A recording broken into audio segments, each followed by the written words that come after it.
There they go into the back. The blue light on. We have a race, and Satnova's beaten Pure Steel out by a length and a half. Welcome to Talking Trots, hosted by Mortz and Michael Radley on Tab Radio, Racing and Sport. The sensational Sydney sider, Seals to Sam, comes off the back straight. He's a bucket load of alliteration, this fellow. Scott Bomber Hill will join the boys to look at the Friday night meeting at Gloucester Park, and Hayden King will find the winners for the weekend's racing. Here comes Quinny.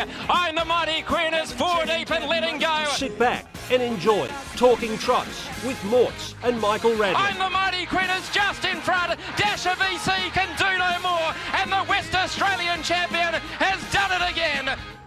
Yes, hello and welcome to another big edition of Talking Trots, and what a great time in harness racing at the moment. We're coming into the Derby in a week or so's time, plus we've got the JP Stratton this week, heading into the Pacing Cup in a couple of weeks as well. So it's all happening in WA as far as pacing goes. All the cream is coming to the top, and what a great time it is for racing. Unfortunately tonight, Mortz is away. He's on the injured list, and he's resting up. He's got to get there tomorrow night to watch a number of horses go around, including Never Ending, who's going to work in between races at Gloucester Park tomorrow night after race number 3. So hopefully Mortz is raring to go tomorrow night, but in his place is the very capable Hayden King. Hayden, hopefully you're fit and raring to go tonight. I am, Michael. And he's very upset. I don't know whether you were on the email train today when we let him know that you had organised the very powerful Michael Young to come on. He wasn't happy. Yeah. On the back of missing out on JP the other week, which, you know, they're surrogates. The only one that the next one we got next time he comes on, we might have to get Trent Wheeler on just to make it a trifecta of his favourite people. Make it up to him or something because, yeah, he seemed pretty down in the dumps. Yes. But he'll be, tell you what, tomorrow night when he gets a couple of winners, he'll be right back in. Well, it'll be good to see Never Ending and what they try to get out of that performance, how much they really do test him tomorrow night. Yeah, well, he's got to go over the 2,500 metres, so he's got to start and roll. So I'd imagine that he's got to give him a good hit out and a good test over that 2,500 metres. So it's going to be good to see. A bit of promotion, a bit of highlighting probably the star of harness racing, I reckon the rising star of harness racing in Australia, and leading into the Derby. And and we've also got to say, I spoke to Jared Elchin, as I said the other week, and he wants to work My Ultimate Ronnie in between races when he gets over here in preparation for the four-year-old races. So, happy to do it for horses going into those big Group 1s. Yeah, well, why not? Exactly. Like, there's nothing to lose by doing it. No, and our track curators will make sure the track's ready for the next race. Hey, the track was looking really nice last Friday. I was actually talking to our guest about it, and he was really surprised and impressed by the attractiveness. Well, it was renovated during that week, and actually it was we didn't get the track on until later than we normally do, but Michael Blakemore did a great job, as he usually does. One of the big things as well, they were running time. Usually when that track gets resurfaced, it can be a bit heavy and the times are affected, but the mile rates were still strong there last Friday. Yep. No, he's done a great job, Michael Blakemore. He's very good. He talks to Fred down at Pinjarra and Curly Ryan, and they're working in well together. So, mate, the track's, I can't remember it being as good as it is at the moment anyway. No, it's all good going forward. And also, Never Ending tomorrow night. Do you know what time it's going to happen? After race 3. Okay. So we'll get the horses off. We'll probably do a quick grade or drag, and then get him out there, and then we'll drag the track again. So it'll happen straight after race number 3. And Justin's got to come down. We're going to interview him while he's working, and then we'll try and get it on the social medias after that. Yep, nice. I was going to say it would be nice if we could get it like on Sky or something, but it's going to be too difficult. Well, at that it's time. hard enough to get our races on Sky sometimes. So but, you know yourself. That'll be like prime time. That's 6:30. And we might get it in later in the night when there's a bit of time. They might be able to replay it on Sky. So yeah, we'll do our best. I'll have a chat. I'll use my pulling power. Yeah, can you? I'm not sure I have much, but if you talk to the directors, I don't know. I can't remember. I used to work with most of the directors. I don't know whether they're still there. They'd be old now if they work with me. Yeah, well, I don't know them by name, but I know them by sound. That's enough. And big news, Brittany Graham is coming over for the Derby, for Sky Racing to live host, and also the Cup the week after. Very good. So great to have Brittany over here and great to have a Sky Channel presence, which will only enhance it over in the east. Probably no one better in WA in terms of wealth and breadth of knowledge of harness racing. She's across everything. Yeah, she does. She doesn't. She loves it. Although last week before the Western Gate, she was tipping never ending. So thank you for that. That was good on you, Britt. Good. Anyway, all right. Without further ado, you're not going to go through the doubles. No. Although got to say, Trent Wheeler, Mortz's man, not only is he driving doubles everywhere, helped out with the mobile at Collie on Sunday. He's a versatile man. And I will say, regarding Trent, I was looking through the premierships last night, and he's firmly in the top 10, which is a real credit to him his career's on that upward trajectory, and it's a reward for effort. That's how you would describe it with Trent. Yeah, going great guns. All right, let's get to our guest, the very powerful Michael Young. He's got a lot of horses in tomorrow night with Kiara, and he's probably his best chance is What's Up Sunshine.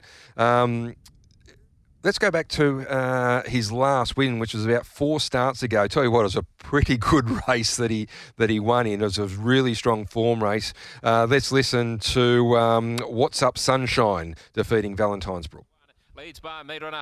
In second place is Hillview Bondi. Classic Choice, Star of Diamonds, and further back is Valentine's Brook to the outside. What's Up Sunshine is clear though. It's out by 5 metres, holding Hillview Bondi and Valentine's Brook and Classic Choice. And Michael Young, well, he's walking on sunshine. And What's Up Sunshine has walked in 1 by 6 metres. Valentine's Brook, terrific. Michael Young, welcome to the program. Are you walking on sunshine? Yeah, nice one there from Richie. Thanks, I hadn't actually listened to that one before. That's pretty good. I didn't hear it at the time either. He's a good man, Richie.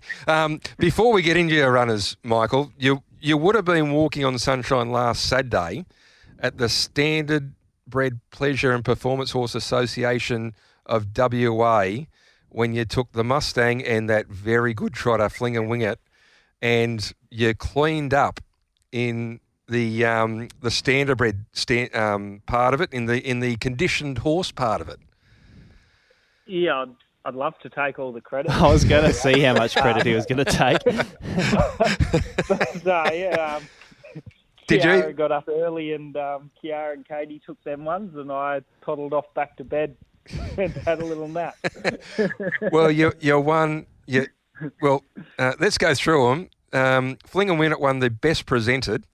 Second was the Mustang. The Mustang won first in the race condition male, which Fling and Win It was second. And the Mustang was named champion race condition, and Fling It and Wing It was the reserve champion. Was there 2 in it? Or did you and Kiara did such a good job, she just dominated the opposition? We'll go with Kiara did such a good Yes. job. And Katie helped out as well. So, no, they did a really good job, actually. They got them looking fantastic before they left. So, they come back with lots of ribbons. We actually sold Fling It and Wing It. So, lucky the guy didn't message and ask us to send the ribbons over with him. Geez, you've done a good job with it, turning it around nice and quick. Hayden, you must be very happy. Yeah, well, first I've heard that it's sold. No, I'm kidding. It was good. It's the first horse I've actually won on. Okay. First, probably only. Hey, but there's still time for the 2-year-old you're in. Yeah, he's got a lot of work to do, though. He wasn't cheap. He'll get there. Have faith. Yeah, have faith, exactly. Mate, you've got a big team in tomorrow night? Yeah, we've got a few in. It's starting to. We went through about a quiet little month there, and it's starting to ramp up again now. It goes through stages like that. So, and there's a few more coming in the next couple of weeks as well. And it's also sponsored by owners of yours, Summit Bloodstock and Aaron Bain Racing. Is it? The race night? Yeah. I don't know whether you've seen the race names, but yeah, it's the Summit Bloodstock Aaron Bain race night, and great supporters of us here at Gloucester Park. But we just heard What's Up Sunshine. Drawn 1, very competitive field. The big question is, do you think you can hold Penny Tiger? I'm not sure. He's fast, Penny Tiger. probably in our favour is we've been using our bloke off the gate the last few runs, so he's probably at the peak of his powers gate speed wise at the minute. Whether or not that's enough is another question, but we'll be chips in the lead if we can. His record in front's impeccable, and I think he can afford to burn a few petrol tickets. If he can still hold the front, he should still win. So we'll be chips in the lead, but if he gets crossed, probably still run second. Well, I guess the big thing against him is that 2, 3, 4 are all likely to go back, and that was the thing that prevented Penny Tiger from getting across last time. There was the additional pressure through the centre. So I guess that makes your job a bit tougher, and you'd prefer if you were closer together, but your horse is pretty fast. Yeah, he is. He's Penny Tiger's kind of next level gate speed though, isn't it? So, be interesting. I won't be disappointed if he gets crossed. So I think he'd probably still run second from its back. So, if he can lead though, I think he'd win. If you took Penny Tiger out, I think he'd go around really long odds on. So either way, he's in a good spot to figure in the finish there somewhere. Fire Rock, Fire Roll in the first race, drawn out wide. He wasn't doing his best work at the end of last campaign, and he was racing unattractively in the run as well. From that wide barrier first up, is it going to be tough for him? I actually lost him there for like a really long time, so probably haven't seen the best of him for going on 12 months now, I reckon. And I gave him worked him up and didn't have him right, and then spelled him and worked him up again and still didn't get him right. And at the end, after that last run, we found quite a significant problem, but a solvable problem with him. And we patched all that up and gave him a little break and fixed him up, and he seems to have come back where he was 12 months ago. So we'll see what he does tomorrow night, but really happy with what he's doing on the track, and I thought if he had drawn a little bit better in that, he would have gone really close to winning. Is the barrier too tough to try to use his gate speed early? Yeah, just with the problems that we had last time, I'd rather just let him show us that he's well and healthy and everything's on track with him. So I'd rather just not use him and just see what he does from back in the field, and then we'll kind of know where we're at going forward in the next few weeks. Race number 2, you've got 2 here, Lamondier and Getting Wiggy With It. They've both been doing their best work when sat up. Lamondier, firstly, I know he's never been a favourite of yours, but he must be growing on you a bit. That last start run was terrific. He's working his way up the pecking order. He's not on the bottom anymore, that's for sure. So, well, who is? Jesus. On the back foot? Yeah. Well, Fling and Winget's not there anymore, so he can't be. Yeah, it wasn't him. On the back foot? No, probably better you don't answer. Keep your owners. Keep your owners. Owners that listen to this. Actually, your owners make up the bulk of our listeners. Well, I don't want to upset them on the show. They might not come back. We might both lose them. Yeah, exactly. You can probably afford to lose them less than us. No, I'm really happy with these two. They're both kind of racing up in grade in this race for less than 25,000. They're both only really M1s on the old scale, and this race probably kind of caters kind of M3 to M5-ish kind of horses. So they're both racing up in grade, and they're both drawing awful every week. They've both been in each week, and neither of them have got near it in the draws for the last month or so. So really happy with the way they're going. Don't think I've ever seen Lamandia go better. Definitely not for me. So, another tough draw for him, but he'll drop back to that other grade soon, and I think he'd be winning pretty much as soon as he did. Race number 4, the Mustang. He is drawn gate number 3 now with the scratching of Mea Culpa. He is a horse who is blessed with very good gate speed, but Vampiro's quick inside him. Well, my gut feel was go back. What do you feel? Yeah, probably the same.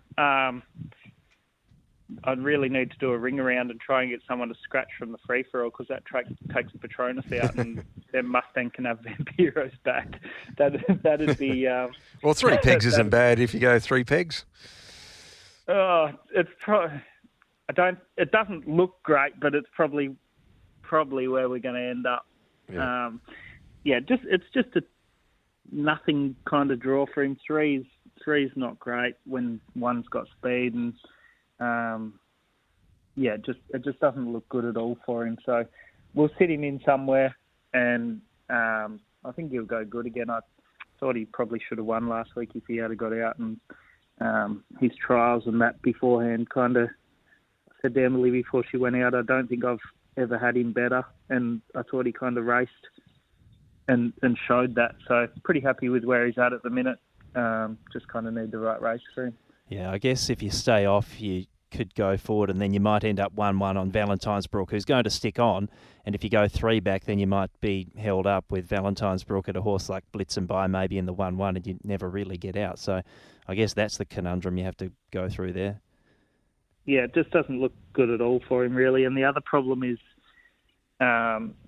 when he's fresh, he pulls pretty hard in certain scenarios. And if he kind of went forward to the breeze, I think he'd pull pretty hard early, which wouldn't be ideal either. So, yeah, it's one that I'll just let Junior figure it out. But yeah, I'm not expecting much result-wise, but I'd like him to look as impressive as he did last week. In the 6th race, you've got I'm the Mighty Lucy first up for you. How's she been working up?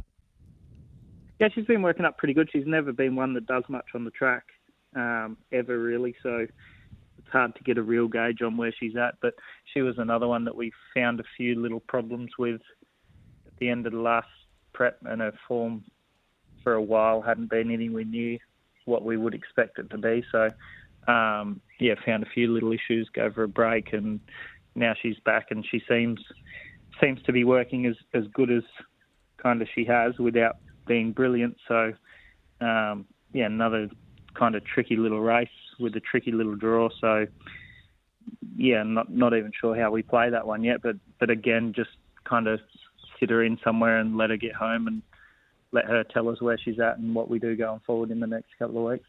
October Rain in race number 7, drawn 10. I guess the big thing for you is try to hold the position behind the one early and then try to run in the money. Is that how you saw it? Yeah, I thought he'd probably run 3rd with a chance of running 2nd, providing the one does everything right. It looks pretty peggy to me, and just whether or not he gets past the one late or if he just runs 3rd. So I think he's going pretty well. His last run was pretty good, in good time, and he kind of didn't disgrace himself. This is a little bit easier depth-wise. Obviously, still black flashes in there, but the rest are just okay, including us. But we've kind of got the draw to be figuring somewhere in the money. Have you got one leading? Nah, I think it'll sit on black flash. Yeah, okay. Race number 8, Rock and Roll Spirit. He was pretty unlucky last week not to have run in the placings there. He was hampered at a critical stage, and it seems like he is getting better since joining your care. Does look awkward, though, in a reasonably classy lineup from 4. How did you see the race unfolding? I'm not sure how we play that one either. I thought last week if she had have been able to get Mitch out of the way, I thought he was going to run 2nd at worst, and even got relatively close to the winner, the way it panned out and the way he was travelling at the time. So I'm pretty happy with the way he's going. He's not a real genuine horse once he hits the front, so he's never going to look impressive winning. But I think even though visually those 2 wins didn't look that great, I think there was still a bit left in the tank. So, going forward, I think he's going to be a nice little horse and a nice little learner, and it wouldn't shock me to see him win the right 3-year-old race by the end of the year. But obviously this is pretty hard from 4, and I don't know, maybe we dive to the pegs and hope that the one holds up at least early, and that the 2 and the 3 don't go there. I'm not sure. I'm not really sure how we play it yet, but we definitely won't be trying to do anything too clever. All right, got a big team in tomorrow night. Who's your best, Michael? I'm going to go with What's Up Sunshine and just hope that he can hold up. I think if you back him, you'll know in the first kind of probably 50 metres if he's going to win or not, because if it's going to get he's either crossed or not. Straight away. So after 50 metres, you can probably either start walking to the tote window or throw your ticket on the floor. So either way. But maybe each way, fire up, fire on. I'm really happy with what he's doing on the track, but it just doesn't map that good for him. But maybe each way him, and if he doesn't get it tomorrow night, follow him the next couple of runs. All right, mate. Thanks for your time. You're booked into the Borough of Aris tomorrow night for the Taste of WA, so we'll see you up there for oysters, eh? I will definitely be there, and I've even recruited a couple of friends. Outstanding. All right, mate. See you there tomorrow night. No worries. Thank you. Cheers. There we go. Michael Young. Wealth of knowledge. Very good form, Judge. Good to hear he's got some friends. Are you one of them? Oh, maybe. He asked me yesterday, and he said, "Are you coming to Gloucester Park tomorrow?" And I said, "Yeah." And then he said, "Yuck." It's virtually how our conversations go. So okay. Maybe I'm. But you're working tomorrow night. You're doing you're double time tomorrow night. You're doing the Twitter interviews for the Trots WA and Sky Channel tips. Yep. I'll be working double time, and hopefully I can find some winners across the journey. Lucky you're fit. Yes. Well, often I'm pretty relaxed down there in the stables anyway. I end up running I saw you last week from my office. You were running late. Yeah. And I saw you scurrying through, and next thing you know, you popped straight up on the you mustn't have much time once you got down there to straight into the interviews. Well, often when I jump on the Sky, I think this is for the Twitter interviews last week. Oh, okay.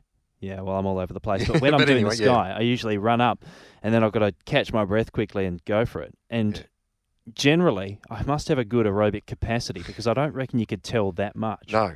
Good recovery rate. Yes. You can definitely tell when I've had to walk more than 10 metres to get to a point. I'm actually going pretty good. My times are pretty good at the moment. You might have to come for a run with me. Yeah, I wouldn't have thought so. Okay. I wouldn't have thought so under any conditions. All right. Now, last week, Taking the Mickey won the Group 3 Schrader. She's an underrated mare, isn't she? In the sense that she's won big races and she's been competitive in big races, but as indicated by the start price last week, yes, she is underrated, because I was lamenting after the race. Gee, it was just a great each-way bet to back Taking the Mickey last week. You could back her 1 by 2, and it was almost so safe, because she was behind Stormy Skies. There was going to be a little bit of heat on in the race, and she was going to be the one that gets a soft run regardless what happens, and she duly saluted. Yeah, well, let's listen to her duly saluting, and it was a good drive by Chris Folk, and she gets the better of him in the Group 3 Schrader worth $50,000. Down the back, Taking the Mickey and Stormy Skies. Then comes Might Have Time going up on the outside of Cyclone Charlotte, and 2 lengths further back to My Prayer. Taking the Mickey turns the corner, clears Stormy Skies. Cyclone Charlotte trying to raise Might Have Time in the centre of the track. Taking the Mickey in front. Cyclone Charlotte coming through. Might Have Time the outside. Taking the Mickey. Cyclone Charlotte. Taking the Mickey clings from Cyclone Charlotte. Might Have Time has run. You are listening to Talking Trots with Mortz and Michael Radley. Smarty on the turn. Rolling Fire continues to stick on with Lusaka 3 wide. Mickey's Beach behind the lead. Then Rocket City. And next into the straight is Crowd Control. The leader is Mr. Smarty. Lusaka's trying to raise an effort. Rolling Fire continues to work. And over on the inside is Mickey's Beach. But it's all the way for Mr. Smarty. Mr. Smarty came clear to beat Lusaka. Mickey's Beach. Yeah, good win by Mr. Smarty. He continues on to the Sky Racing WA Derby next week, and is obviously going to be the toughest to beat for Never Ending. But Gary Hall Jr. will be driving Never Ending, and Stewie McDonald will probably jump back on Mr. Smarty. Hayden, there was some concerns about him holding up, but never eventuated. He was much too good. Couple of really good runs. Luxaka was good. Mickey's Beach was good. Rolling Fire was good. Yeah, and Sky Lord was good. It got copped a bit of interference. So unlucky, Skylord. Terrible misfortune there for that horse. But, yeah, obviously Junior will drive never-ending, given what he's done in the past and the association they've had. But I'll tell you what, if Mr. Smarty did draw to lead and never-ending great race, would draw poorly, it would become a great contest. And it would be mouthwatering. For the sake of a race, I know Mort's probably doesn't want it to be that way, but for the sake of a race and harness fans, let's hope it does turn out like that.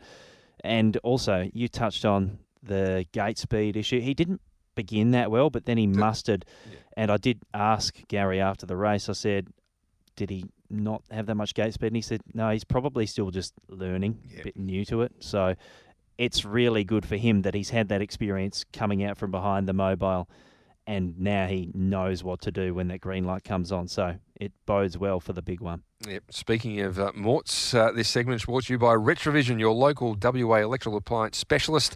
RAC members receive an additional 5% every day, and the Ellenbrook Superstore opening coming up very soon. Keep your eyes out for all the information for that big opening of the special grand opening for the Ellenbrook store. But Retrovision, they're a fantastic supporter of ours, and they are the best if you need anything in electrical appliances, white goods, TVs, everything. More to look after you. A big hello to Scott Bomber Hill. Bomber, not a bad week last week. No, 3 winners in the Mouldy, I think, Brad. So, it was a good night. And, the last one was heavily supported. So ended up starting quite short. But, he got the job done. So it was a good night. Wasn't it? The last winner, I think when we did the market, was $4 and started $2.65. Yeah, he went. He was definitely a good run the week before, but he probably still went better than I expected him to. He just dominated them from the breeze. Yeah, sure did. Now, we've got an issue going forward because previously Bet365 used to go up early, and then there was others following them. But they've stopped going up early on harness meetings, Bomber. So we're probably going to be without markets for a few of these races. We're going to preview. There is 4 races up from Tab Touch currently while we, at the time of the record, 5, 6, 7 and 8, and we've got a couple of tips in there. But it could be an issue for early markets going forward, Bomber. Yeah, it's not ideal. All we can do is just work with the prices that we mark them, and hopefully we get some nice overs. Yep. All right. Let's start with, we're going to start at race number 2, and this is the register for the 2024 yearling sales with Aaron Bain Racing Summit Bloodstock. And you're with them, aren't you, Hayden? Did you buy with them, or is that a separate one? But I think you're certainly in the same team. I think they might be on the back foot, but Michael is the managing owner. So. Yep, there we go. It's a not a bad race. There's 9 across the front in this race. We've got Without the Tar in the race drawn 1, Magnificent in 2, Soho Down Jones in 3, Le Mandier. Is it Le Mandier or how do you pronounce it? It doesn't really matter, but I say Le Mandier. It means the almond tree in French. Very well bred, out of a half-sister Lazarus. Okay, yeah. Well, he is looking gorgeous at the moment, Le Mandier. I was looking at him last Friday and even the week before, and he is positively glowing. There you go. Look good, feel good, race good, apparently. Might be. Mr. Fantastic for Justin Prentice, getting wiggy with it. The stablemate to Le Mandier. Tricky Mickey, who was a good winner for us first up. Otis and Rock and Roll Elliott, who was a good winner for us last week. Kicked the night off in great fashion. The favourite, maybe the 2 from their HRA markets. No way. Which I'm not real sure about. Who have you got favourite, Hayden? I've got Tricky Mickey. Tricky Mickey favourite. Well, he's $5 in this market. I don't think we're going to get that. Bomber, which way are you going? If we could use those markets, we'd make some serious money, Red. That's for we sure. could retire, Bomber. I went with Tricky Mickey here. I thought he was super impressive last time, a fortnight ago. The middle of that race set up perfectly for him, and he just had to use his high speed late. But he was first up from a spell. He did it well within himself, and I thought there appeared to be plenty of speed underneath here, so he can just bail out. let it all unfold, and then come into the race from the 800, and no better man than Junior to sum that up. So I don't consider this any harder than what he took on last time. And all he really needs is that tempo, and he can get over the top of them, I think. Who do you see as the main threat, Bomber? Pretty tough, Hayden. To be honest, I can't even find the leader. There's plenty of speed underneath him. I just really hope they burn. I think there's probably, outside of him, there's probably 3 or 4 even chances. I just hope they set it up for him, really. Yeah, it's an interesting race. Magnificent. He trialled so poorly, and he wasn't at the top of his game last time in, drawn outside without the tar, who has gate speed himself. I didn't think they'd let him pass, so I can't see him possibly being favourite. How are we staking this one, Bomber? And what price? We want a minimum price as well. Yep. Yeah, I marked him 250, Tricky Mickey. Happy 2 units at around about that mark. I wouldn't want to take much shorter than that, but I think he's a really classy horse. Obviously, his record shows that he's 9 from 21, and just needs it run to suit, I think. All right. Now the next race we've got to preview is the feature race of the night. It's the Aaron Bain Racing Summit Bloodstock JP Stratton Cup, and this is worth $100,000 and a crucial lead up to the WA Pacing Cup, sponsored by Tab Touch. And let's have a look at the Tab Touch market. And Diego, open 220, out to 225, into 215 and favourite. Loyalist, the New South Wales horse, coming over to race in the Pacing Cup, open 750 out to $9. Minstrel, $61 into 34. Steal the Show, $390, out to $480, back into $440. Wild West is $126. Galactic Star, $126. Mighty Ronaldo, $21. Tenzing Bromac is $21 to $9.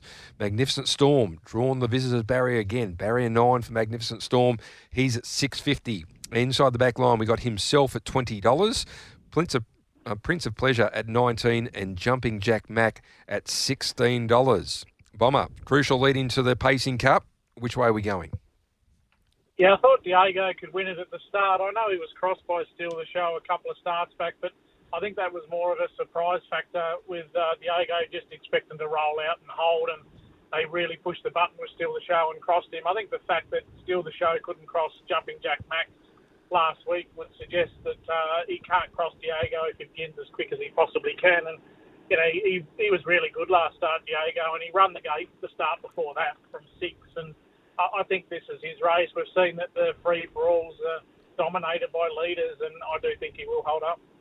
Yeah, I guess one of the chief things to aid him is the fact that Loyalist is drawn alongside. Loyalist does have very good gate speed, and that could make it more difficult for Steal the Show. So often we see that staggered effect produce a real result for the inside and enable them to hold up. So Diego, from the pole, he gets a big chance to hopefully lead and get away with another big feature.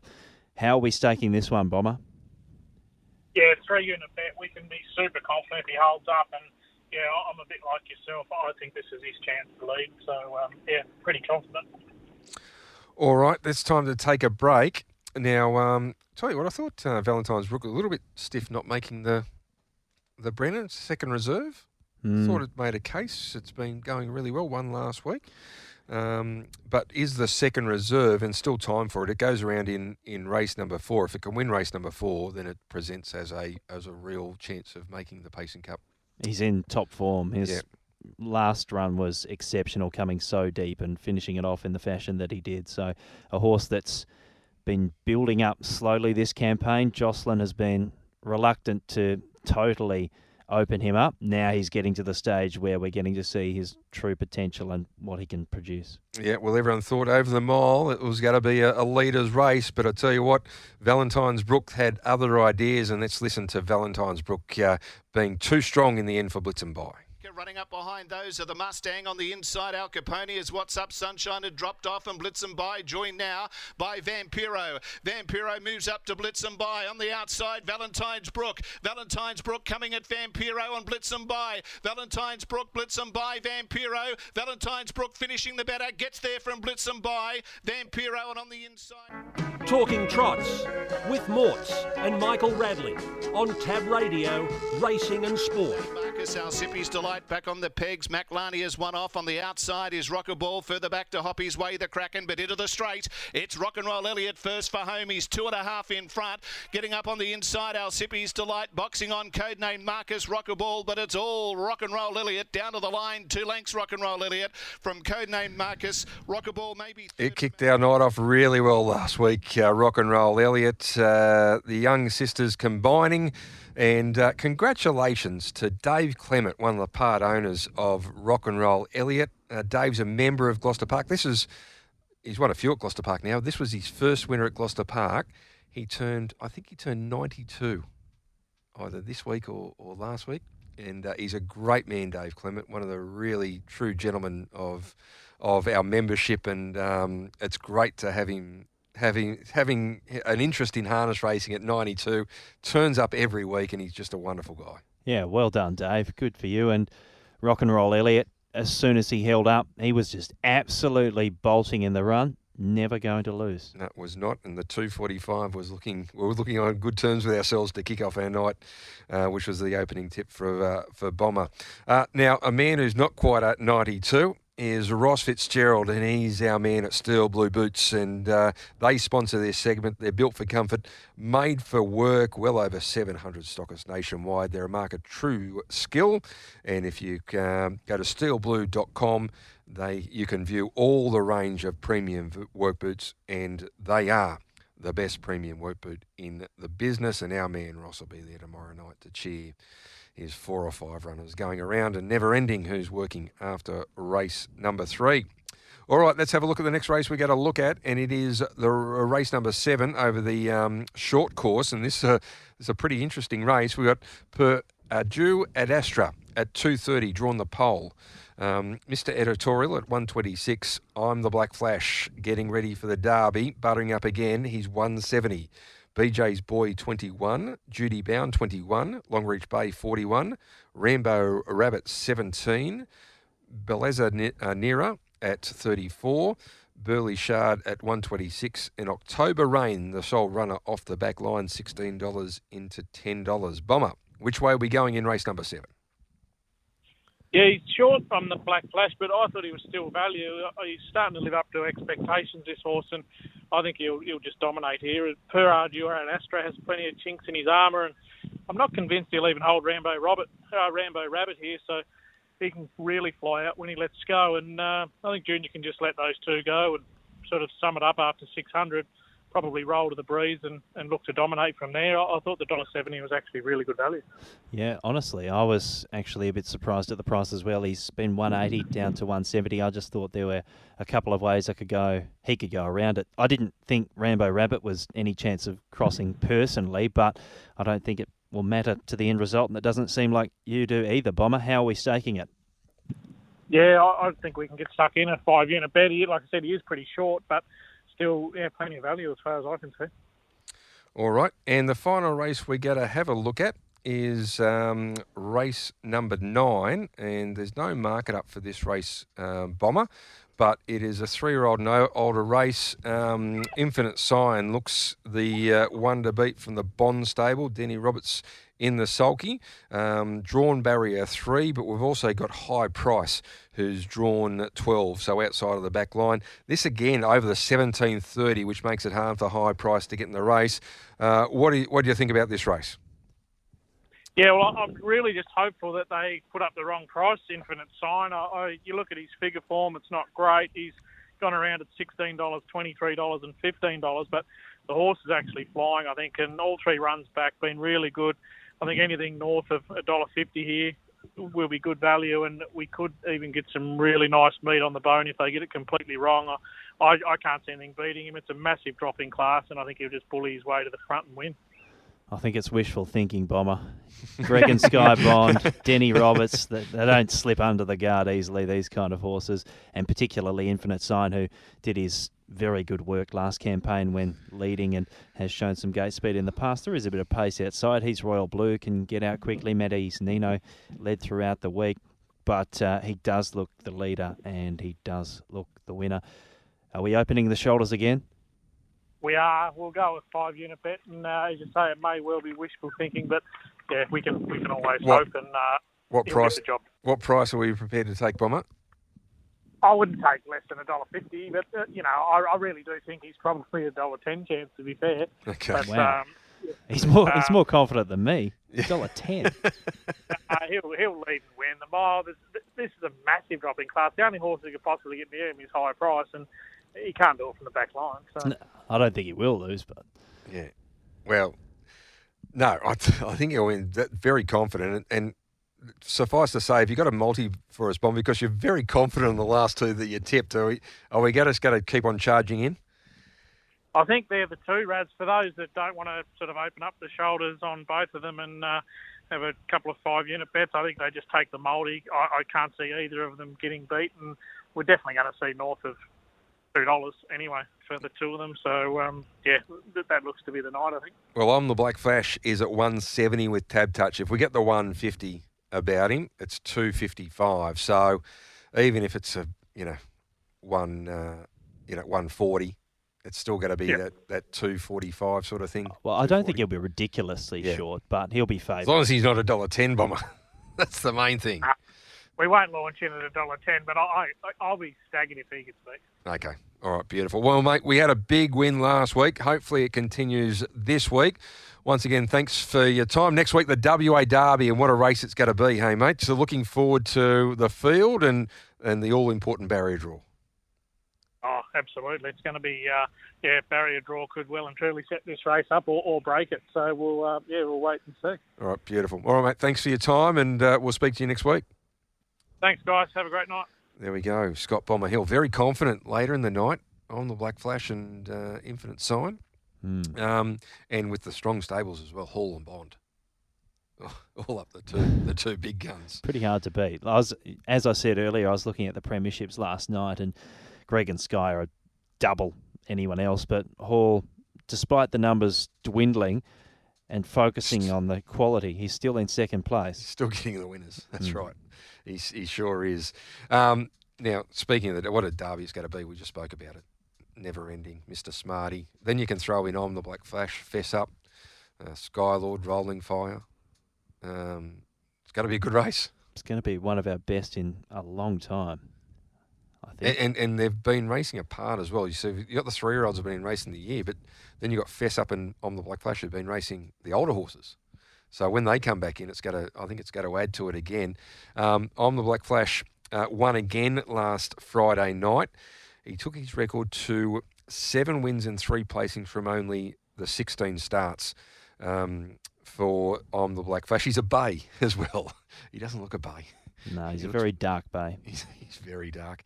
Let's go to the break and let's listen to On the Black Flash. He was in the opening event.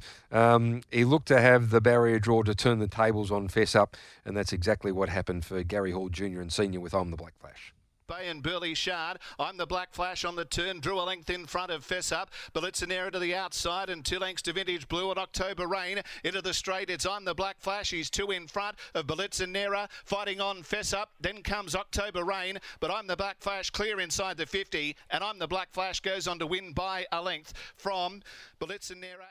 You are listening to Talking Trots with Mortz and Michael Radley.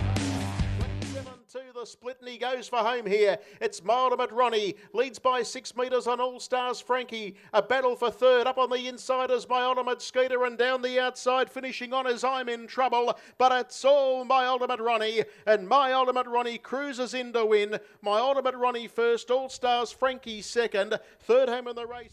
Yeah, My Ultimate Ronnie for Cameron Hart and Jared Elchin, 151.6 in a semi-final of the 4-year-old Entires and Gelding Breeders' Challenge at Menangle, and he goes into the final on Sunday and should be favourite in that race as well. Drawn 7 will come into 6 with the emergency coming out, and then heading to Perth to take on our best 4-year-olds. It'll be great to have Jared and Cameron Hart. Only had the one drive at Gloucester Park, Cameron Hart.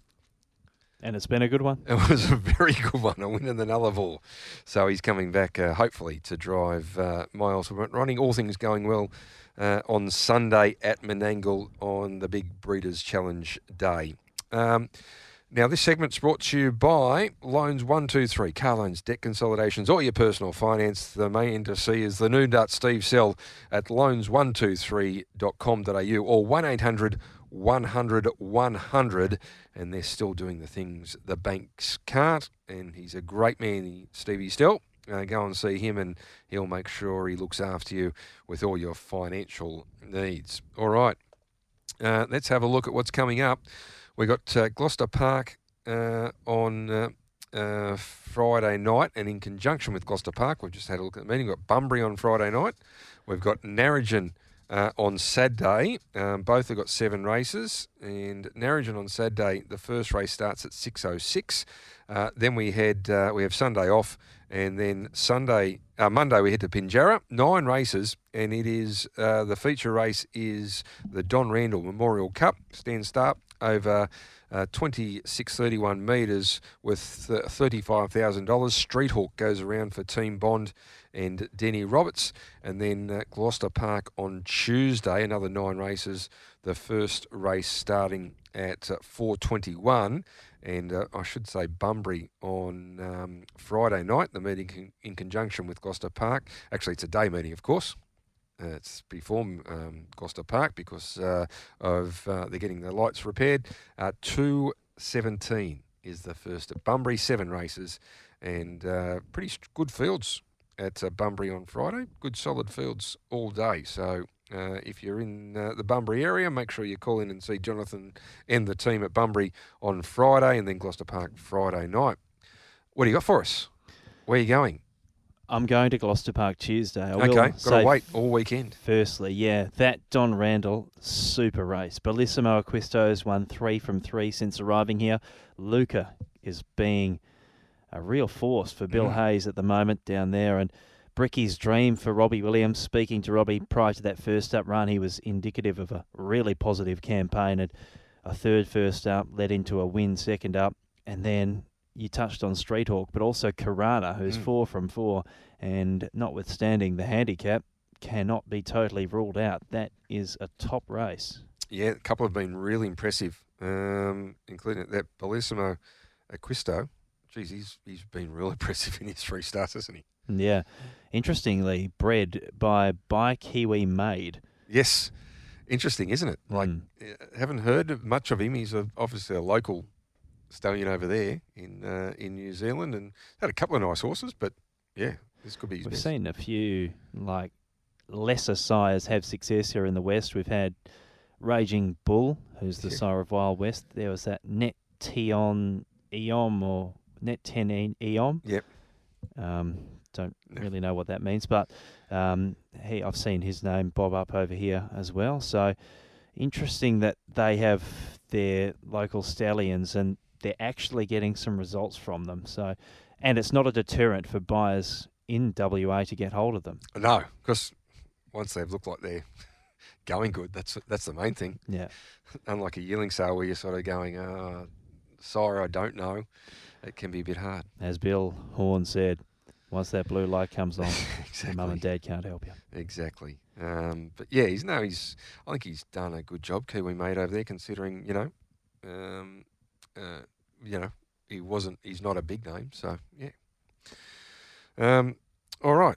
Now saying that, Pinjarra, it is a really good race day at Pinjarra on the Monday. Tuesday at Gloucester Park. What have you got for us? I noticed race 1's called the Special Welcome to John Jones. I don't think that's the UFC fighter, is it? No. Okay. No. John actually was elected to the committee on last night at the AGM. So congratulations to John. John's the brother of Ray Jones. Okay. Yeah, and had been a sponsor of Gloucester Park previously through Veolia, and a really good guy. Loves his harness racing. Gives me all the updates on Laverajo and Bean Scootin and the horse. And of course, their dad was a great trainer driver in an earlier era, and won country derbies and the like. So they're a great trotting family, a harness racing family, the Joneses, and great to have John Jones as part of the Gloucester Park committee. Absolutely. Okay, I'm going to race 5 for my 1, and it's a place-heavy investment. Okay. Can win if things go right, but place looks safe. Number 10, Dr. Steve. I tipped this horse up last week, and he had to make a 3-wide no-cover run from beyond the lap mark, and it proved too tough for him. But his form prior to that was excellent. If we can get any kind of price, just lash him for the place, and maybe something small to win. Okay, something small to win. And a big place bet on Dr. Steve inside the back line. Good place to be. Following Radley, who has gate speed, looks the leader. And if Radley gets up to his old tricks where he veers off the inside, well, we're going to be the one getting the Bradbury. Yes, that'll be us. All right. Beautiful. Bit of feedback last week from the wagering discussion. Was it good feedback? I think so. Okay. I think so. Like it's it's a very complex thing, wagering. It's not like it's not just one factor or another. It's multiple factors that really contribute. But as we know, well, I don't know whether everyone knows, but the off-course wagering, and now predominantly through the corporate bookmakers and Tab Touch, but that's where all our money is come from. So maximising that off-course turner is what we've got to do. There was interesting discussions around minimum bet limits and stuff like that. I mean, that certainly is in a consideration, but I know they've looked at it and different things. So I'm sure Cameron's looking at it again, but it's not a Cameron decision sort of thing. Cameron Brown, now that the new harness manager, it's more of a. It's also got to go through the racing and gaming and all that sort of stuff. And there's also consideration to margin over turnover, which margins probably worth double what turnover is. So there's different factors on those sort of things. But certainly it is a discussion point that needs to be brought up, and it sort of caused a bit of discussion, which is really good. Yeah. Interesting as well. Well, not interesting. I think the important thing is education and people getting that transparency of information. And I think that is what maligns us, is people misunderstanding through lack of awareness as a whole, at that holistic level, and getting a variety of perspectives about certain things, because knowledge is power. Yeah, well, and the problem is wagering has changed so much in the last 5 years, let alone 10 years. I mean, there was virtually no corporate bookmaker betting like around the 2012 Inter-Dominion. It was all through the WATAB and stuff like that. So even though they were starting to build, and even going back, before that, there was, Centrebet was the only one. But now they are so dominant in the market, and Sportsbet are just a behemoth.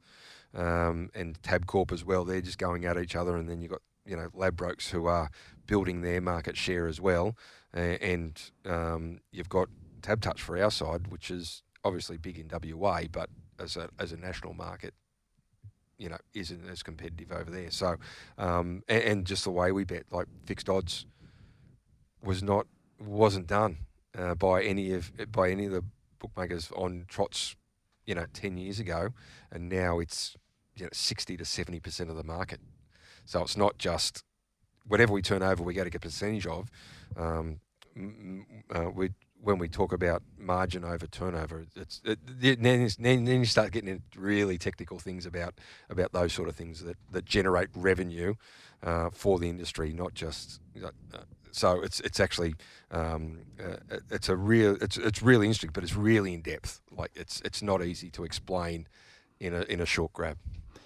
I think also, not being biased at all, I think the interviews are incredibly important for our industry and what they provide, because there are plenty of people that are against them, but their importance cannot possibly be understated. Because you can see them work, because there's market corrections as soon as the people are interviewed. So the people out there are listening and investing on the back of that. So whether it's whether they win or not, it's a different thing. But there's certainly market corrections after those interviews, because it's crucial information of particularly regarding speed maps. But yeah, no, it's I think it's an important part. I think it's a really good addition for the industry, those interviews, and they're crucial for people that, I mean, a lot of the turnover is race to race to race and people just punting, and they wouldn't probably see those, and they're just betting on price and probably driver and stuff like that. But then there is a market there for the other more astute punters that really do go into form and do that. So it's not just one part of the market that makes it up. There's a lot of different parts of the market. Absolutely. Yeah. And hopefully tomorrow night. And they listen to your every word when you're on Sky, just tumbling in. Every word? Yeah, every word. Okay, well... Not even if they don't understand most of it. Well, in the spirit of education, exactly. That's why I'm there. But hopefully tomorrow night we get through unscathed in terms of technical dramas, because we've been having a lot of those lately, which I apologise for. I'm not sure what we can possibly do to rectify them, but yeah, I'm not sure. It has to be some fault with the equipment, because the cameraman is doing the same thing each time. Sometimes they work, sometimes they don't. Obviously, I have no input because I'm just speaking. I did notice that.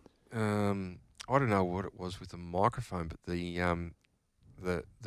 outside noise was really loud compared to the actual interview. So you could hear the horses walking loud, but the interviews were a little bit harder. It's obviously when the microphone doesn't work, but I have no idea why it doesn't work. No, and it seems to be consistent from... Mate, I'm lucky to turn a TV on. I'd struggle. But I have no input with the technology, so I'm not sure what it is. Let's hope that it does correct, and they continue and continue to add value. So, but yes, it was a great discussion point, and as I said, it's certainly not an easy thing to dissect in in a small amount of time, and there's so many factors that go into it.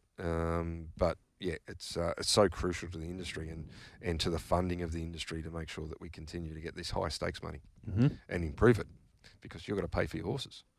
Indeed, I do. Indeed. And as we've discussed, they can be costly. They can be costly, indeed.